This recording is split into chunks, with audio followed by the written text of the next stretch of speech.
Regresamos aquí, mire, vestidos de gala, con estas prendas mexicanas, nuestros colores, nuestros símbolos, nuestra hermosa bandera, Claro. que ahorita nos van a platicar el significado y qué tuvo que ver ahí Iturbide. Eso es muy importante. Pero antes vamos con unas llamaditas. Tengo aquí una muy interesante, es Martín Morales desde Celaya. Un Saludos besote a Celaya. Celaya, Saludos nos a está viendo Celaya. en vivo. Y dice, yo pienso que le gustaría que siguiéramos siendo una colonia española. Pues tienes razón. Y también dice que le gustaría mucho comentar y decir que la señorita Laura Edith se ve guapísima hoy. Muchas gracias. Gracias, Martín. Tú sí Gracias. sabes lo que es bueno. Y tienes una llamada por ahí. Así es, yo quiero mandarle un cordial saludo a Araceli Aranda, que nos escribe y nos manda saludos, por supuesto. No sé de dónde, pero un saludote, muchos un saludos besote a a Araceli, Araceli. saludos. Muchas gracias. Y bueno, yo tengo otra de Osmar del centro. Saludos a Factor Valor. Excelente programa. Muchísimas Muchas gracias, Osmar. gracias. ¿Y qué teléfonos son? Laurita? Sí, bueno, les voy a recordar la línea telefónica que es 73-410-04 y 473-199-12 para que nos llame, nos pregunte, nos dé sus, pues sí, claro, sus comentarios sobre el programa y sobre lo que estamos hablando también, por si gusta, pues no sé, retroalimentarnos en la información que le estamos nosotros brindando, que pues investigamos con mucho cariño para mostrárselas a ustedes. Y bueno, continuando con el tema, si nos acaba de sintonizar, el bloque pasado hablamos sobre Iturbide, un personaje muy importante que pues bueno, en la historia no lo mencionan tanto como pues un héroe, que también fue uno Sí, de de los hecho héroes, era porque- pariente de Miguel Hidalgo. Ajá. Y fue llamado el otro padre también. O sea, Exacto. la verdad es que sin Iturbide no estaríamos donde estamos, para acabar pronto. Así es. Ajá. Y Pues ya sí, para de hecho, eso, con razón, nos platica. él nació en Michoacán en 1783 y bueno, Así él era de una familia, venía de una familia acomodada, no muy lejos de la realidad como lo vemos ahora, Exacto. que las personas que están en partidos políticos, en puestos importantes, pues la mayoría son de familias acomodadas. Y mire, vamos a continuar con el tema sobre este personaje, porque Que bueno, estamos viendo en pantalla sí, y que veíamos que ¿cuál es su nombre? Es larguito, ahí va a aparecer en pantalla el nombre real y completo de... Pero aquí está. Entonces volvemos a verlo. Agustín Cosme Damián de Iturbide. Bueno, yo quiero comentarles unos temas muy importantes y aportaciones sobre todo que investigué acerca del otro padre de la patria que también como dato curioso tenía el seudónimo del dragón de hierro. Wow, ¿y eso por qué? Pues por todo lo que vino haciendo. Dragón de hierro. Hay que investigar, ¿verdad? Sí. Una de las aportaciones más relevantes de este personaje es la bandera. aquí Agustín está la de Itu- bandera. Veamos, bueno, no sé si puede, aquí en zoom, ahí. Bueno, Ahí la está. bandera ya, Así yo creo es. que ya sabemos un poquito sobre el significado, pero Chava nos va a mostrar más. Fíjense bien el ingenio de este gran personaje importante en la historia mexicana. Él fue el que diseñó la bandera, dando el color verde que Ajá. representaba la independencia. El color blanco representa la religión, que lo dijimos anteriormente. La religión blanco, pues Ajá. por la pureza, ¿no? Claro. El color rojo, pues Sangre. representaba la unión. La unión. La unión, la sangre que había en el pueblo mexicano. Claro, la sangre derramada. Así es también. Él también, una de sus principales aportaciones fue que firmó el Acta de Independencia, como ya lo habíamos comentado. También, pues entre otras cosas, ¿no?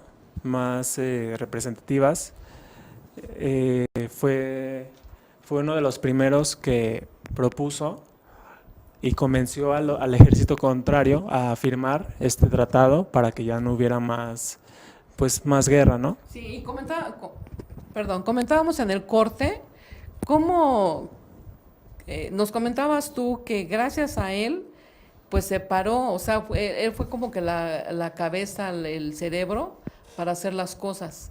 Así es. ¿Cómo fue esto? Bueno, lo que sucedió fue que este gran personaje era muy como te dije la palabra, intelectual, muy inteligente, muy analista, y lo que vino a hacer fue, él no quería que se le denominara como emperador. Ese era una de las principales razones por las que cuando llegó al Congreso, él creó este Congreso, pero ¿qué creen? Que este Congreso que él crea no tiene ninguna diferencia con lo que es el Congreso actual, porque ¿qué creen que sí? Ajá, él decía a los trabajadores que él no quería ese título de emperador, porque las personas que estaban alrededor de él no tenían la facultad para llamarle así. Entonces crean este Congreso y lo disuelve porque se entera que está siendo, ¿cómo se llama?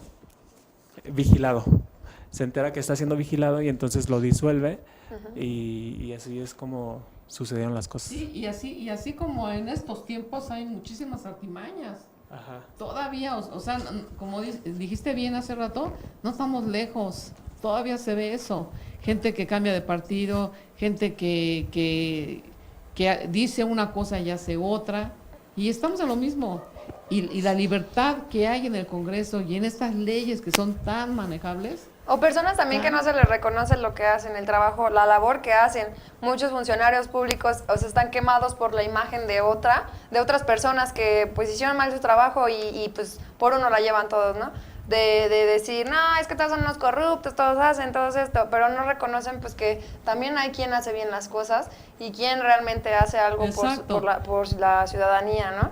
Es bien complicado, inclusive aquí en el mismo canal hemos sufrido, y digo sufrido porque a mí me duele también, cuando hay comentarios que no son verdad sobre las direcciones, sobre las personas encargadas de estos proyectos tan interesantes, y hablan a su conveniencia, y hacen muchas cosas que son, pues, que no deberían de ser verdad, pero lo hacen. Entonces, seguimos en la misma lucha de aquel entonces. ¿Y qué creen? Como dato curioso, cuando se crea este Congreso, la gente que estaba ahí no tenía ninguna facultad para empezar a hacer las leyes. Entonces, Fíjate, exacto. Como no tienen esas herramientas, esas enseñanzas, es que se disuelve. Pero en vez de hacer leyes y hacer tratados y hacer cosas de esta naturaleza, lo que se dedican a hacer es planear cómo matarlo. Exacto. Y fue cuando él se va a Italia y bien lejos de saber lo que estaban planeando, exiliado. Y él dijo, yo voy a regresar y vamos a... Él tenía un sueño de que México fuera independiente y no perdiera todo lo que ya perdió. Desde Santana para acá, pues ha sido como que... Pero entonces si él hubiera entrado antes, no hubiera habido tanto derrame de sangre. Sí, de sangre, sí.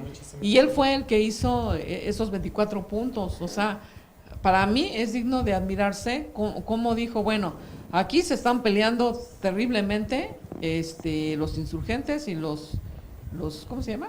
Conservadores. Los conservadores. Entonces, ¿qué voy a hacer?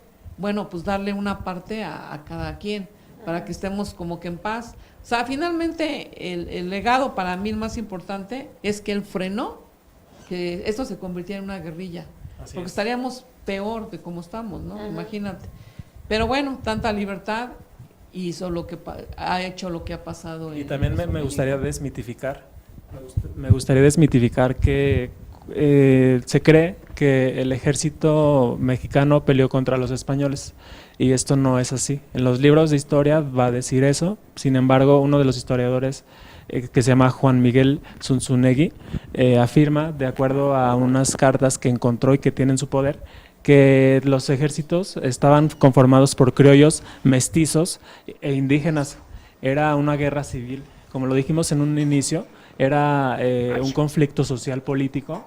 Y entonces esta historia que nos vienen diciendo de que el ejército español contra el mexicano, eso es un mito y hay que poner atención a lo que leemos y a lo que también nos ofrece pues información que no es del todo real. Real, ajá.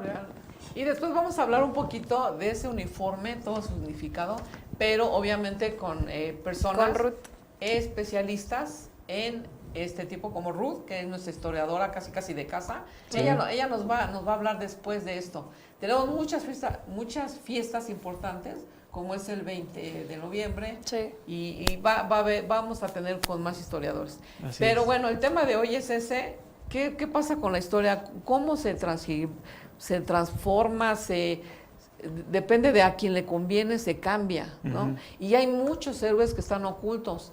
Hablamos también de Cholita. Bueno, antes de pasar a Cholita, a mí lo que me llama la atención es que, por ejemplo, Madero, Iturbide y varios personajes históricos eran de familia acomodada. Ah, O sí. sea, generalmente son la gente más humilde, la que más requiere o necesita, la que lucha por combatir. Una persona acomodada pues dice, yo ya tengo todo y no me interesa, ¿no? Pero quien Solo lucha sus por intereses. ideales pues son los de abajo, los del pueblo, los que les cuesta labrar la tierra y tener su fruto. Es la gente que lucha como Pancho Villa y tantos, ¿no? Que no eran tan estudiados, pero Madero y Iturbide eran de familia acomodada. Así Y es. Madero era de Coahuila con unos campos algodoneros tremendos, ¿no? Pero fíjate qué curioso, porque pues bueno, en la actualidad ves que al contrario, familias acomodadas no luchan por su pueblo, no luchan por las personas que confiaron en ellos.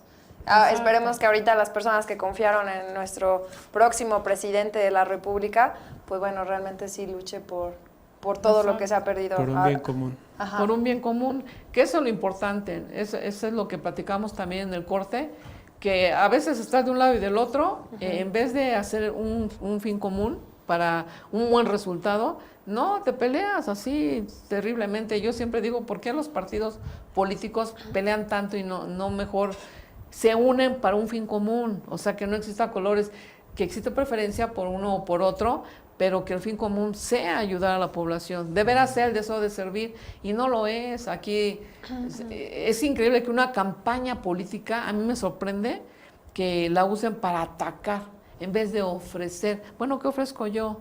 ¿Qué me ofrecen? ¿Qué ofrezco yo por mi experiencia, por lo que yo he visto? ¿A qué está a mi alcance de poder hacer para mejorar mi país? No, se dedican a atacarse y que tú hiciste y tú robaste y tú lo otro.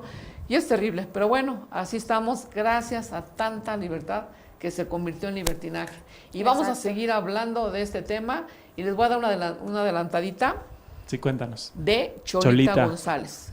Resulta que hace como unos 6, 8 años más o menos, Ok. hubo aquí en Guanajuato un concurso que se llamaba Decorando la fachada con la historia. Que por cierto yo quisiera que hubiera más concursos así, porque te motivan a estudiar, a buscar. Ahí fue donde yo admiro mucho a Madero y me metí mucho a la historia. Entonces vamos a hablar en el último bloque. ¿Quién fue Cholita González? Y no soy yo, aunque también le dicen Cholita y soy González, no soy yo. Pero está muy interesante, es otra parte de la historia oculta que yo le he preguntado inclusive a historiadores, ¿sabes quién fue Cholita González? Y me dicen, pues no. Y van a ver ustedes quién es Cholita González en el próximo bloque. Muchas gracias por estarnos viendo. Llámenos, por Ya favor. me pregunté. Volvemos.